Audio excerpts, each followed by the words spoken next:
خۆشەویستان، خی گەورە دەفەرمی ئەلمال والبەنون زینەة الحەیاة الدنیا. ماڵ و منداڵ یەکێکن لە جوانیەکانی دنیا. لەم ژیانی دنیاەدا ماڵ و منداڵ، سەروەت و سامان و منداڵ دوو نیعمەتی گەورن کە خی پەروەردگار بە ئادەمی زادەکانی داوە. داواکەم لە خی گەورە و میهرەبان ئەو کەسانەی منداڵیان یە منداڵیان پێ ببەخشێ، ئەوانیشی کە هەیەە خی گەورە ساڵحیان کات، چاکیان کات. بێگومان پێم خۆش و چەند خاڵێک باس بکەم. ئاینی پیرۆزی ئیسلام هاتووە بۆ ئەوەی کێشەکان چارەسەر کات، بۆ ئەوەی کێشە و مشکلەکان کۆتایی پێبێت. ئەوەی کە دەمانوێت پشتیوان بەخوا ئەمڕۆ باسی کەین عەدالەتی و دادپەروەریە لە نێوان منداڵ. خاڵی یەکەم، ئینسانی ئیماندار عەدالەت بێ، دادپەروەر بێ لە نێوان منداڵەکانیدا، کوڕ بێ یا کچ، لە خۆشەویستیە، دەربڕینی خۆشەویستی بۆ منداڵ. پێغەمبەری خوا صلی الله علیه وسلم دانیشتبوو لە حەدیثێکی صحیح داهاتووە لە صحیحە، لە خزمەتی پێغەمبەری خوادایە صلی الله علیه وسلم، کە دانیشتبوو منداڵێک هات کە منداڵی ئەو پیاوە بوو، کوڕ بوو. ئەم پیاوەیش منداڵەکەی ماچ کرد و لەسەر باوەشی خۆی داینا، لەسەر ڕانی خۆی ماچی کرد و لەسەر ڕانی خۆی داینا. تۆزێکی پێچوو منداڵێکی تری ئەو پیاوە هات، بەڵام ئەمەیان کچ بوو. ئەم پیاوەش یەکسەراوە دەستی کرد و داینا، نەماچی کرد، نەکردێ باوەش و بانڕانیشی داینەنا. پێغەمبەری خوا صلی الله علیه وسلم کە تماشای ئەم پیاوەی کرد لە نێوان کچ و کوڕا فەرقەکات، وەکو چۆن باو باپیری ئێمە بەعام گشتی فەرقیان کردووە، هەمویان مافی کوڕیان داوە بە کاملی، مافی ئافرەت و کچەکانیشان پێشێل کردووە. ئەوە شتێکی واقعیە. لە کاتێک کە پیر بوونە بەس تەنها مناڵە کچەکانیان بەکەڵکیان هاتوونە، بەڵام هەر کوڕیان خۆشەوێ. ئەوە شتێکی واقعیە، من باسی ناکەم ئیلا کەمێک نەبێ، بەعام گشتیان وابوونە. ئێمەش باب لەسەر هەمان ڕێچکە نەڕۆین، چونکە ئەوە مخالفەی شەرعی خوایە، ئەوە عرف و عادەتێکە دژی دینە. پێغەمبەری خوا صلی الله علیه وسلم لە دوو ڕیوایەتە فەرمووی فما عدلت بينهما وفي رواية ألا عدلت بينهما. فەرمووی لە نێوانی ئەم کچ و کوڕەدا تۆ عەدالەت نەبووی. باشە بۆچی لە نێوان ئەم کچ و کوڕەدا عەدالەت نەبووی؟ لەوەی کە ماچی یەکیانت کرد کە کوڕەکەتە خستە باوەشتەوە، بەڵام کچەکە نەماچت کرد و نەکردە باوەشیشەوە. ئەمێ مافی ئیسلام بۆ منداڵ.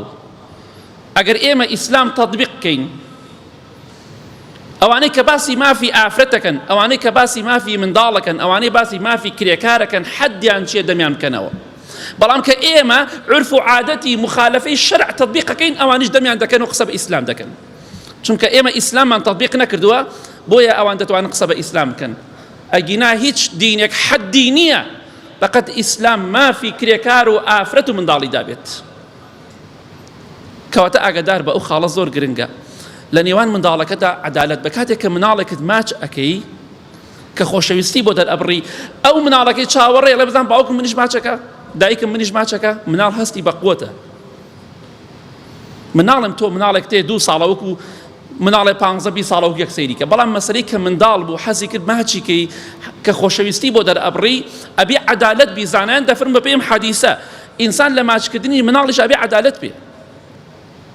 پێغەمبەری خوا صلی الله علیه وسلم فەرمی تۆ عەدالەت نەبووی، تۆ کەسێکی دادپەروەر نیت، یەکسەر ئینکاری کرد. بۆی خۆشەویستان، با ئێمەش ئیسلام وەکو خۆی تەطبیق بکەین. دەربڕینی خۆشەویستی بۆ منداڵ ئەبێ بزانیت چەند کەسمان بینی مناڵی خوشکی خۆی، برای خۆی کوشت، بە چەقۆ کوشتی لەبەرەوەی دایکی زیاتر خۆشی ئەوێ یا باوکی زیاتر خۆشی ئەوێ. بەسەرهاتی پێغەمبەری یوسف سەلامی خوای لەسەر بێ، گەورەترین بەڵگەیە لەسەر ئەوەی کە ئەگەر ئینسان مناڵێکی زیاتر خۆش بێ، وەکو یعقوب سەلامی خوای لەسەر بێ، زیاتر پێغەمبەری یوسفی خۆشەویست سەلامی خوای لەسەر بێ، شایستەی ئەوە بوو کە زیاتر خۆشت بوێ، بەڵام ئەو دەربڕینە زەرەری پێگەیان. فەقیرە بیریان لە کوشتنی کردەوە، ئوقتولوا یوسف ئەو اطرحوه ئەرضا یەخل لەکم وجه ئەبیکم. إذ قالوا ليوسف وأخوه أحب إلى أبينا منا ونحن عصبة. أما قسەکان یان بوو ئەیانوو باوکمان یوسفی لە ئێمە زیاتر خۆشەوێ لە کاتێکە ئێمە جەماعەتێکین ئەو تەنیا نەفەرێکە بۆیە با بیکوژین یا بیخێنە شوێنێکە و نەفیکەین بێگومان کردیشیان. کەواتە ئاگادار بە مناڵەکەت تەماشات دەکە باوکم ئەوەی خۆشەوێ منی خۆش ناوێت دایکم بە هەمان شێوە بۆی عەدالەتی لە نێوان منداڵدا زۆر گرنگە بۆی مناڵەکانت پەرتەوازە نەبن. ئاگادار بە باوکی بەڕێز کایەکیانم ماچ کرد ئەوە کەشیان ماچکە شتێکتدا بە ئەمەکەیان ئەوە کەش لەبیر مەکە چونکە چاوەڕێی تۆ دەکات چاوەڕێی دەستی تۆیە چاوەڕێی مووقیفی تۆیە. ئەمە خاڵێکی زۆر گرنگە. خاڵی دووەم عەدالەتی لە نێوان منداڵدا لە مەسەلەی ماڵبەخشیندا دیاری و بەخشین. ئەمەش کە زۆربەی باوکەکان بە هیچ جۆرە نەیان کردووە ئیلا مخالفەی شەرعیان کردووە ئیلا زوڵمیان کردووە. ئیمامی نوعمانی کوڕی بەشیر وەک لە حەدیثێکی صحیحی بوخاری موسلمدا هاتووە دەفەرمێت ڕەزا و ڕەحمەتی خوای لێبێ ئەم سەحابە بەڕێزە دەفەرمێت باوکم بەشێک لە ماڵەکەی خۆی بە مندا ئەگە باوک بەشی مناڵەکان بدا کاتێککە زیندووە ئەوە میرات نییە ئەوە پێڵێن هەدیە دیاری بەخشین. دەفەرمێت هەندێک لەو ماڵەی خۆی بە من بەخشی باوکی زیندووە ئەڵێ دایکم وتی والله من ڕازی نابم حتاکو پێغەمبەری خوا صلی الله عليه وسلم نەبێت بەشایەت لەم مەسەلەدا من ڕازی نابم ئەم مناڵە کە نوعمانی کوڕمە ڕازی نابم بەشێک لەو ماڵەی خۆتی بیتێ ئیلا ئەبێ پێغەمبەری خوا صلی الله عليه وسلم شایەت بێ لە بینمانە. ئەم پیاوەش بەشیر ڕەزای خوای پەروەردگاری لەبێ هات بۆ خزمەتی پێغەمبەری خوا صلی الله عليه وسلم. پێغەمبەری خوا صلی الله عليه وسلم کاتێک کە پرسیاری لێکرد فەرمووی ئایا بەشی هەموو مناڵەکانی ترت داوە کوڕەکانی تر کچەکانی تر بەشیانت داوە فەرمووی نەخێر. پێغەمبەری خوا صلی الله عليه وسلم فەرمووی تۆش ئاگادار بە فلا تشهدني إذن فإني لا أشهد على جور. مادەم وات کردووە بەشی مناڵێک ئەدەی بەشی دوانە دەی ئەوکەی بێبەش ئەەکەی من مەکە بە شایەت من شایەتی زوڵم نادەم شایەت نابم لەسەر زوڵم وستەمێکە کردوتە. یعنی پێغەمبەری خوا صلی الله عليه وسلم ئینکاری کرد باوکە بەڕێزەکان ئاگادار بن مەڵێ باو باپیرم وای کرد باو باپیرت زوڵمی کرد باو باپیرت ناحەقی کرد ڕەحمەتی خوایان لێبێ بەڵام تۆ دووباری مەکەرەوە تۆ ئاگاداری خۆت بە. پێغەمبەری خوا صلی الله عليه وسلم بە زوڵم ناوی برد فەرمی من نابمە شایەت لەسەر شتی وە بۆیە ئەگەر بۆ شایەتێکی ئاوە بانگی ئێوەشیان کرد هەندێک مناڵیان بەشدا و هەندێکیان بێبەش کرد بڵێن ئێمە شایەتی زوڵم نادەین نابینە شایەت لەسەر زوڵمی هیچ کەسێک ئەمەی تۆ دێکی زوڵمە ناحەقیە بە هیچ جۆرە شتی وا قبوڵ ناکرێت لە ئیسلامە. بەشی کوڕەکەت داوە بەشی کچەکەش بدە بەشی ئەم کوڕەت داوە ئەوە کەش بێبەش مەکە. مناڵی بچووک ڕێزی تایبەتی هەیە لای خەڵک بەڵام مناڵی ناوەڕاست و گەورە قوڕ کراوەتە سەریا ئەبێ هەموو کاتێ زوڵمی لێ بکرێ ئەمە بەڕاستی زوڵمی گەورەیە. شێخ بن باز ڕەحمەتی خوای لێبێ دەفەرمێت لە شەرحی ئەم حەدیسەدا دەفەرمێ ئەم حەدیسە بەڵگەیە لەسەر ئەوەی کاتێک کە باوک یا دایکیش بە هەمان شێوە گەر باوک مردبوو کە یارمەتی منداڵەکانی دا ئەبێ وەکو وەرەسە بیانداتێ. یعنی باوکی بەڕێز کاتێک کە بە کوڕەکەت دەڵێ ئەمە دەفتەرێ پارە بۆ تۆ بە کچەکەش بڵێ 50 وەرەقە بۆ تۆ ئەبێ ئەوەی لێ بکەی. ئەمە شێخ بن باز دەفەرمێ ڕاجح ئەوەیە ڕەحمەتی خوای لێبێ ئەبێ مەسەلەی هەدیە و بەخشین باسی 1000 و 2000 5000 ناکەم کە تۆ مەبلەغی پارەت دا بە منداڵێکت ئەبێ للذەکەری مثل حەظ الأنثەیین بێ ئەبێ کچەکەشی بێبەش نەکەی ئەگەر وات نەکرد ئەو ئینشەڵا باسەکەین سزاکەت چییە. کەواتە ئاگادار بن باوکی بەڕێزم دایکی بەڕێزم ئاگادار بە زوڵم مەکە لەبەر خاتری منداڵێکت زوڵم لەوەکانی تر مەکە. ئەمە زۆر گرنگە لە مەسەلەی هەدیە و بەخشیندا عەدالەتی لە نێوان منداڵەکانتانە. دوو کوڕ بەشی ئەدا سێ کوڕی هەیە بەشی ئەدا بەڵام 5 کچی هەیە مەحرومی کردووە کوڕێکی هەیە کوڕە بچووکە ئەبێ بەقەت هەر هەموو کوڕەکان بەرێ ئەمەی زوڵمە با کوڕی بچووک بێ لە شەرع باز نەکراوە کوڕی بچووک بگرە و کوڕی گەورە و ناوەڕاست هەمووی بسووتێنە هەمووی زوڵمی لێ بکە نەخێر لە ئیسلام داشتیوە جێ نابێتەوە. کوڕ بێ بچووک بێ یا گەورە بێ یەک مافی هەیە. بەڵام کاتێکش کە بە مەبلەغێ پارەتدا بە کوڕێکت ئەبێ بە کوڕەکەی تریشی بدەی، ئەبێ بە کچەکانیشی بدەی، بەڵام نیوەی کوڕەکان ئەگەر وانەکەی زوڵم مستەمت کردووە دڵنیا بەخوای گەورە لە ڕۆژی قیامەتە محاسەبەت دەکا. بەڵام باوکی بەڕێز دایکی بەڕێز گومان لەوە دانیە کە تۆ دایکیت یا باوکیت مناڵەکانت پێویستە لەسەریان ڕێزت لێ بگرن. تۆ حەقێکی زۆرت بەسەر منداڵی خۆتەوە هەیە، بەڵام ئەوەشت لەبیر نەچێ منداڵیش ماف و حەقی بەسەر تۆوە هەیە. وا نەزانی مناڵ هیچ مافێکی بەسەر تۆ نییە، ژن هیچ مافێکی بەسەر تۆ نییە. نەخێر مافی هەیە بەسەر تۆوە بەپێی قورئان و حەدیث. خاڵی سێیەم عەدالەتی لە نێوان منداڵدا. ئەمانە هەمووی دەردی کۆمەڵگایە، بەڵام ئێمە بەداخەوە هەمووی بە عام پێچەوانە دەکەین، زۆر بەمان ئیلا مخالفەی شەرع دەکەین و بۆیە ئەو کاتە دەمی مولحیدەکان و بێدینەکانیش دەکرێتەوە بەرامبەر بە ئێمە، چونکە ئێمە ئیسلاممان تەطبیق نەکردووە، عرف و عادەتێکی عەشایریمان تەطبیق کردووە کە بەڕاستی مخالفەی شەرعی خوایە. خاڵی سێیەم عەدالەتی لە نێوان منداڵدا ئەوەندەی توانات هەیە لە مەسەلەی سەردانیکردن. منداڵێکت لە شارەکەی خۆتایە، ئێمە ناڵین وەکو منداڵێک کە 200 کیلۆمەتر لێتە دوورۆکی یەک وابێت، نە ئەوە نا. عەدالەتی مادەم دەچی بۆ ماڵی ئەم کچەکەت بچۆ ماڵی ئەو کچەکەی تریشت. ئافرەتی وا هەیە دەڵێ ئێمە دوو خوشکین،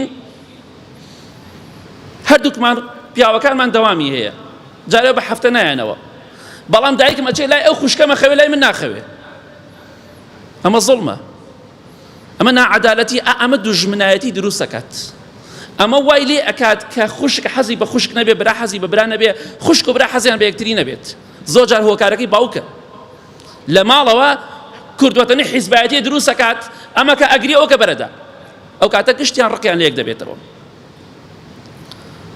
تەناک باوک و دایکە بڵێن بۆ نمونە حەسادەت لەوانەیە بە منداڵی خۆی نەبا، بەڵام برا بە برای دەبا، خوشک و برا بە یەکتری دەبن، ئەوە دڵنیا بەلەوە. بۆیە بە ئێمە نەبینە هۆکارێک بۆ ئەوی مناڵەکانمان فێری ڕق و کینە بکەین، مناڵەکانمان فێری دژمنایەتی بکەین بەهۆی ڕەفتاری ناشرینی خۆمانەوە. سەردانی ئەم کچەت دەکەی، سەردانی ئەو کچەکەیشت بکە، لە ماڵ ئەم کوڕە دەمێنیتەوە، لە ماڵ ئەو کچەکەش بمێنەرەوە، ئەوش پێی خۆشە، دڵی خۆشە، لێ باوکم دایکم لە ماڵمان مایەوە، لایەک مەگرە ئەوەکەی تر بەردەی، ئاگادار بە. بەپی توانە ئەوەندەی توانات هەیە دڵی هەمویان خۆشکە، چونکە باوک و دایک منداڵ سەربەرزیە بۆی شانازی پێوە دەکات کاتێک کە بێتە ماڵەکەی. ئەوەی کە منداڵی ڕاست بێت، ئەوەی منداڵی چەوت نەبێ، چاک بێ، ئەو دەقە دڵی خۆشە کە خزمەتی دایک و باوکی بکە. کاتی هاموشۆی کوڕەکەت ئەەکەی، هاموشۆی کچەکەشت بکە. ئەزانی پێغەمبەری خوا چییە فەرمێ صلی الله عليه وسلم، دەفەرمێ إن عليك من الحق أن تعدل بين ولدك كما عليه من الحق أن تبروهم. ئەمە حەقە لەسەر تۆ باوک و دایکی بەڕێز لە نێوان مناڵەکانتدا عەدالەت بی، هەروەکو چۆن ئەوان حەقە لەسەریان کە چاکە لەگەڵ تۆ بکەن، تۆش حەقە لەسەرت، مافە لەسەرت کە لە بینیانە عەدالەت بی. اتقوا الله واعدلوا بين أولادكم. ئەو پێغەمبەری خوا فەرمێ صلی الله عليه وسلم، تەقوای خوا بکەن، لە نێوان مناڵەکانتانە عەدالەت بن، دادپەروەر بن، فەرق و سوو مەکەن، چونکە ئەو فەرق و سووە زەرەرێکی زۆری بە کۆمەڵگا گەیاندووە. ئیلا مەگەر بڵێم چی کەم ماڵ هەیە خوا ڕەحمی لێ کردبێ، ئیلا هەمووی ئەم تەفرەقی تێکەوتووە بەهۆی کە ڕەفتاری ناشرینی دایک و باوکەکانەوە مناڵەکان حەزیان بە یەکتری نەماوە، برا خوشک حەزیان بە یەکتری نەماوە. ئیلا مەگەر ماڵی خوا ڕەحمی لێ کردبێ زۆر بە کەمی ئەگینا باوکەکان دایکەکان لە نێوان مناڵەکانانە فەرقی زۆر دەکەن. ئەمش بەڕاستی کارەساتی لێ ئەبێتەوە، وای لێ دێت خۆشەویستی لە نێوان ئەو برا خوشکانەدا نامێنێت. سەبەبە ڕئیسەکەیشی زۆر جا باوک و دایکەکەی، هەرچەندە تەمەنیان هەیە، بەڵام عەقڵیان بەوەدا ناشکێ کە ئێمە بۆچی مناڵەکانمان تووشی کێشەکەین.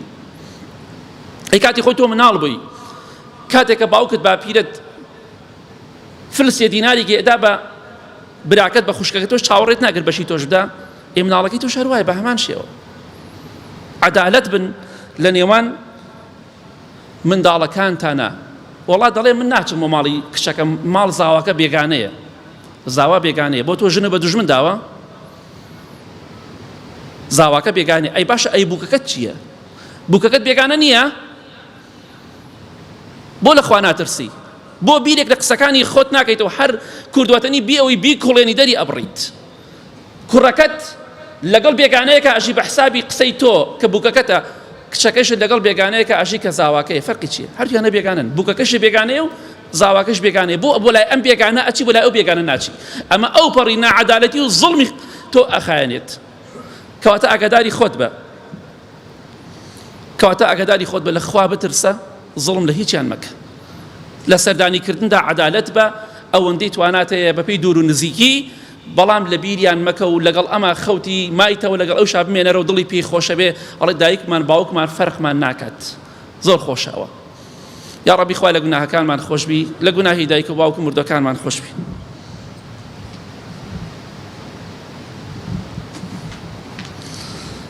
الحمد لله والصلاة والسلام على رسول الله وعلى آله وصحبه ومن والاه. یەکێتر لە خاڵەکان عەدالەتی لە نێوان منداڵدا لە مەسەلەی زەواج، هاوسەرگیری. العدل بين الأولاد في النكاح في الزواج. عەدالەت بی لە نێوان منداڵەکانی خۆتدا. چۆن؟ کاتێکە کچەکەت ئەو عورف و عادەتە بەداخەوە ئەو چاکە و پیاوەتیە لەناو ئێمەدا زۆر بەکەمی هەیە و نییە، زۆر بەکەمی دەبینرێ. هەروکو باسمان لەسەر قەولەکەی شێخ بن باز ڕەحمەتی خوای لێبێ، هەوڵ بدە کاتێکە مناڵەکەت شوو دەکا خۆشە باوکەکەی دایکەکەی یارمەتی بدەن و مەسروفی بکەن. مەڵێ لەسەر زاوایە، با لەسەر زاوا بێ، بەس تۆش خۆشە یارمەتی بدەی. تۆ کاتی خۆی پێت خۆش نەبوو باوکت شتە بۆ بکە، ئەمیش بە هەمان شێوە کچەکەت پێی خۆشە ئەڵێ ئەمە ئاڵتوونی باوکمە، ئەمە ئاڵتوونی دایکمە، ئەم جلوبەرگە دایکم باوکم بۆمی کردووە. زاوایە کە تۆ هەڵە بژاردۆ بە دڵتە بۆیە ئەم کچەی خۆتی ئەدەیتێ. چی مشکلێکی تایە؟ پارە تێ بڵێ ئەو 2 ملیۆن کاکە گیان منیش 2 ملیۆنی بۆ سەرفەکەم، 3 ملیۆنی بۆ سەرفەکەم. ناتوانی بیکەی، بۆ کوڕەکەت بۆ غەسپە لەسەرت بیکەی.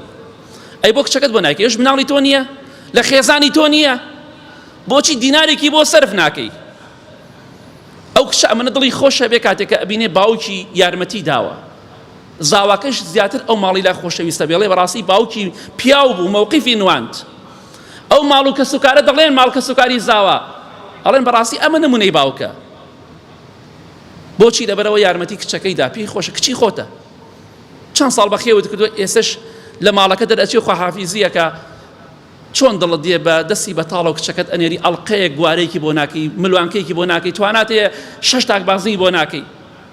بۆی بکە بە ئیزنی خوا. ئەمە عەدالەتیە. ئەو کاتە کچەکە هەستەکە ئەڵێ باوکم لە نێوان من و براکانمان فەرق ناکە، چۆن براکانمی خۆشەوێ ئێمەشی خۆشەوێ، بە ئەمە زیینوکەینەوە، کچەکانمان یارمەتیان دەین.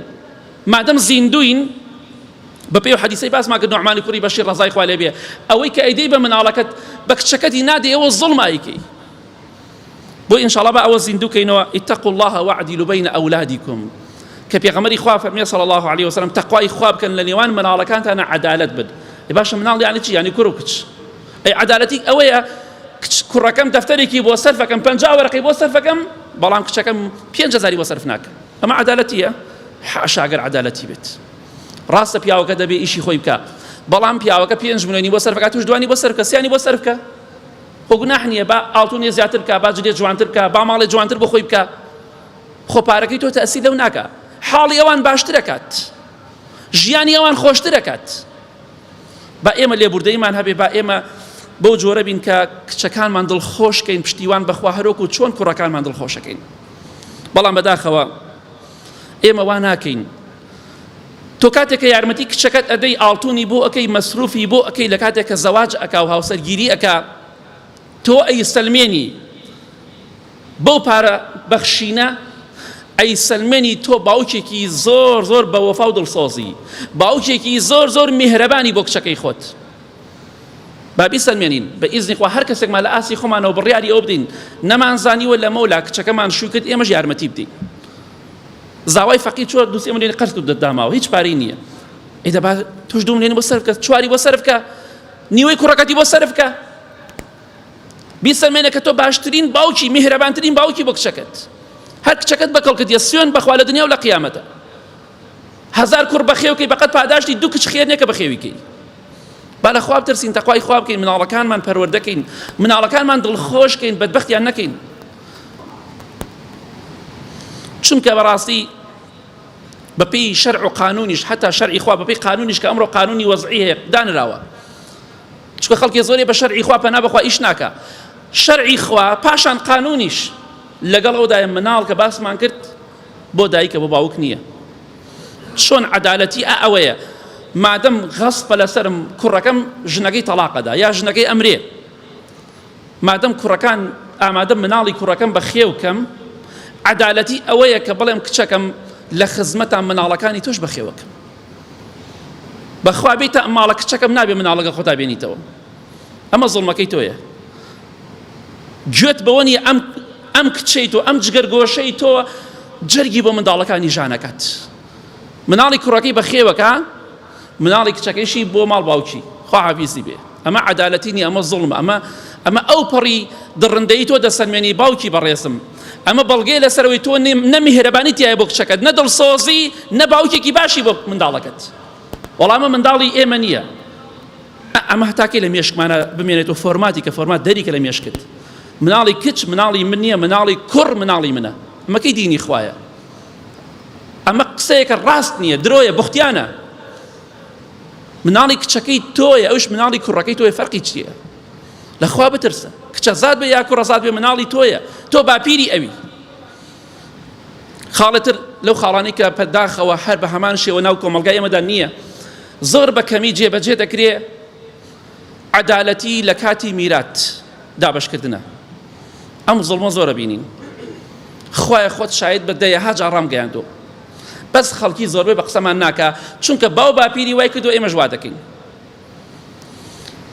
خوای گەورە لە قورئانی پیرۆزە لە سوورەتی نیساء باسی میرات دەکات ئەفەرمێت تیلکە حودود الله ئەمە ئاەتی قورئانە دوای کە باسی میرات دەکا باسی میراتی دایک کچە خوشکە هەر کەسێکە میراتەکان باس دەکات باسی ئافرەتی زۆر تایە لە میراتەکان ئاگادار بن باس ئافرەتی تایە زۆر ئەوەی کە تۆ مەحرومت کردووە لەو ئاەتا باس کراوە خوای گەورە دەفەرمی ئەمە حدود و سنووری خوایە خوا ئەم سنوورەی داناوە هەر کەسێک فەرمانی خوا جێبەجێ بکات دەیخەمە بەهەشتەوە حەق و مافی کچەکان و کوڕەکان بدا هەر کەسێکیش ومن يعص الله ورسوله ويتعدى حدوده يدخله نارا خالدا فيها وله عذاب مهين چی بۆ هەیە ئەو کەسەی سنوورەکانی خوا بشکێنێ بەشی کچەکەی نەدا بەشی خوشکەکەی نەدا بەشی دایکی نەدا بەشی خێزانی نەدا ئەوەی کە حەقی خۆی ببیکەوێت خوای گەورە دەفەرمێ ئەو کەسە سنووری خوای بەزاندووە ئەو کەسە خوای گەورە دەفەرمێت دەیخەمە ناو جەهەنەمەوە ئەو خوای کە تۆ دەڵی غەفور و ڕەحیمە ئەو هەڕەشەی کردەوە ئاەتی قورئانە بڕۆ سوورەتی نیسا بخوێنەوە دەیخەمە ناو جەهەنەمەوە بەڵام بۆشی هەیە عەزابێکی ئەدەم سەری شۆڕەکەم عذاب مهین ئیهانەتەکە خوای گەورە لە جەهەنەمە لەبەر ئەوەی کە تۆ ئام تاوانت کرد زانایان دەفەرمون دووری مەگرە ئینسانێک 50 ساڵ 6 ساڵ 70 ساڵ 80 ساڵ عیبادەتی خوا بکە بەهۆی ئەو وەسیەتە زوڵمەوە کە دەیکات ئەڵێ کچەکانم بێبەشکەن خوا بیخاتە ناو جەهەنەمەوە جەهەنەمی بۆ واجب کە لەبەر ئەوەی کە بەشی کچەکانی نەداوە ئاگادار بن شتێکی بەداخەوان دێ مامۆسای ئاینی باسێکە نازانم ئەم بەڵگەیان لەکوێ هێناوە ئەڵێن عەرزی زەراعی و عەرزی تاپۆ فەرقی هەیە بەچی بەڵگەیەک فەرقی هەیە تاپۆ سەدەمی عوسمانیەکان پێیا بووە تازەیە کۆن نییە ئەی باشە پێش عوسمانیەکان چۆن میرات تەوزیع کرا مادەمی باوک بێت تاپۆ بێ و زەراعی بێ فەرقی نییە دوو کچ بەقەت کوڕێکی بەرەکەوێ وەڵام من چەند ساڵە بەدەستمەوە هی باوکتە با 1000 ساڵ بەدەستەوە بێ هی باوکتە و هی خوشک و براکانتی تایە ئەگەر وانەکەی سوێن بەخوا ئەم نوێژەش کردن مزگەوتە نابێتە هۆکاری بتخاتە بەهەشتەوە ئیلا ئەبێ عقوبەی خۆت لە ناو جەهەنەمە وەرگریت ئیلا ئەگەر ئەو کەسە گەردنت ئازانەکە میرات عەدالەت بەتیایە دوو کچ بەقەت کوڕێکی بەرێ دوو خوشکت بەقەت برایەکی بەرێ ئەگەر پێت خۆشە خوا نەتخاتە ناو جەهەنەمەوە ئاخر خاڵ کە دەمێ باسی کەم عەدالەتی لە نێوان ئەو کەسەی دوو ژنی هەیە کەسێکە بینی دوو ژنی هەیە ئەوەی کە بینیمانە لە خزم و کەسوکاری خۆمان نزیک و دووری خۆمان دراوسەی خۆمان شارەکەی خۆمان و هەموو شارەکانی تریش ئەوەی کە دوو ژنی هەیە بەعام ژنی گەورە و مناڵەکانیشی ئیهمال کردووە پێغەمبەری خوا فەرمێ صلی الله عليه وسلم ئەو کەسەی دوو ژنی هەبێ دوو خێزانی هەبێ لە بینیانە عەدالەت نەبێ لە ڕۆژی قیامەتا کە دێ بۆ ساحەی مەحشەر لەسەر لایەکە ڕوات چۆن ئاوە لەسەر لایەک دەڕوات لایەکی شۆڕە لایەکی خوارە لەبەر چی لەبەرەوەی نێوان دوو منداڵە دوو ژندا عەدالەت نەبووە یعنی جاری وایە دەبینی پەداخەوە کابرا ژنێکیە مناڵە گەورەکانی ئەم ژنە نەم مەسروفیانەکە یعنی کچی وایە سوێن بەخوا ئەڵێ وەڵڵاهی هێتا ئێستا باوکم مەکسیکی بۆم نەکردووە بەڵام هی ژنی بچووک هەموو شتێکی بۆکە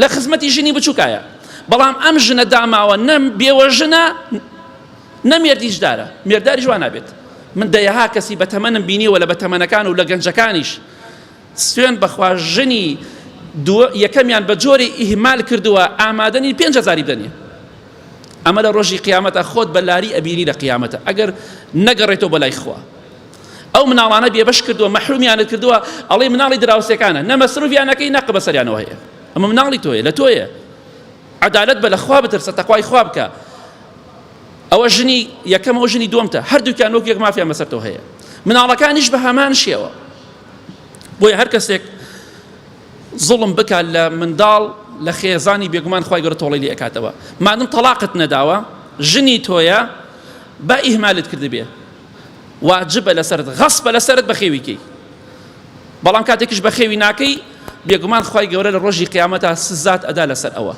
یەکێک لە عوزرەکانیان چییە وەڵا لە خوازیان مناڵی ژنی یەکەم گەورن ئەی ئەمەکانیش بۆ ئەمانش خۆ گەورن کە مەسروفیانەکەی خۆ جاری وایە ئەمەکەیتە 5 مناڵەیە هەر 5 ژنی بۆ دێنی ئەیدەی بەشوو بەڵام ئەوەکەش 5 یەقنێ بەسەریەوە ئەی خۆ ئەوانە گەورن ئەمانش گەورن تۆ باوکی واجبە لەسەرت بەخێویان کەی خزمەتیان کەی مەسروفیان کەی ئەو کچە ئەو کوڕە پێی خۆشە بڵێ باوکم ژنم هێنا ملیۆنێکی داپێم 2 ملیۆنی داپێم وەڵا حەقم نییە بەسەر مناڵی ژنی یەکەمەوە کە حەقت نییە بە دڵنیایەوە تۆ تەقوای خوات نەکردووە تۆ عەدالەت نەبوویتە لە نێوان منداڵەکاندا لە ڕۆژی قیامەتە باجی ئەو تاوانت ئەدەی کە لە نێوان ژنی یەکەم و دووەمدا فەرقت کردووە لە نێوان مناڵی ژنی یەکەم و ژنی دووەمدا فەرقت کردووە بە دڵنیایەوە لە ڕۆژی قیامەتە خوای گەورە تۆڵەیەکت لێ ئەکاتەوە لەسەر دەقە بە دەقەی ئەو ساتانێ ئەو مناڵانە بەڕێیان کردووە محاسەبە دەکری بۆیە بە خۆتا بچۆرە تەقوای خوا بکە ئەوەی کە باسمان کرد ئەمڕۆ ئەوەیە کە ئینشاءڵڵا عەدالەت بین لە نێوان منداڵەکانماندا کچ و کوڕمان خۆش بوێ مناڵ وەکو میوە وایە وەکو خواردن وایە وەکو ڤیتامین وایە پێویستمان بە هەمووی هەیە هەرێکی تام و بۆنی خۆی هەیە بە ئینشاءڵڵا ڕێزیان لێ بگرین دڵخۆشیان کەین کچەکانیشمان ماچکەین کوڕەکانیشمان ماچکەین دڵخۆشیان کەین هەردووکیان یارمەتیان بدەین بەڵام بەداخەوە لە کۆتاییام یەک شتێ باس کەم نەنکەکان و باپیرەکان ئامە دیاردێزەوە ناشرینە چەند جار مناڵ بە خۆمی وتووە یا بیستومە نەنە ئەڕات بۆ ماڵی کوڕەکەی مناڵی کوڕەکەی ئەوەی کە کوڕ بێ بۆ نمونە 5,000 داتێ کچەکەش 1,000 نارێ 500 نارێدا دەسەوە ئەمەیان کوڕە نابێ زیاتری پێ بدرێ کچە عەفوو ئەمە بەڕاستی دیاردێکی زۆر ناشرینە چەند جار گوێم لێ بۆ مناڵ وتێتی باشە نەنکمان ئێمەی بۆ خۆش ناوێ بۆ هەر کوڕی خۆشەوێ ئاخر نەنکت غەڵەتە نەنکت تێ نەگەشتەوە ئیناگە تێ بکە ئاوە بۆ شێوە نابێت مناڵی کچ پارەی هەر ناداتێ یا زۆر کەمیە داتێ بەڵام بۆ کوڕەکە چاکێ داتێ باپیرەکانیش بە هەمان شێوە ماچی کوڕە زاکەی ئەکا ماچی کچە زاکەی ناکە ئەمە بەڕاستی ناحەقی و زوڵمە خوایە خۆت شاید بدەیە ها جارم شتم ڕاگەیاندووە ئەوەشی بە قسەمان ناکە خۆی گونەحبار دەبێ خۆی زەرەر دەکات لە دنیا و قیامەت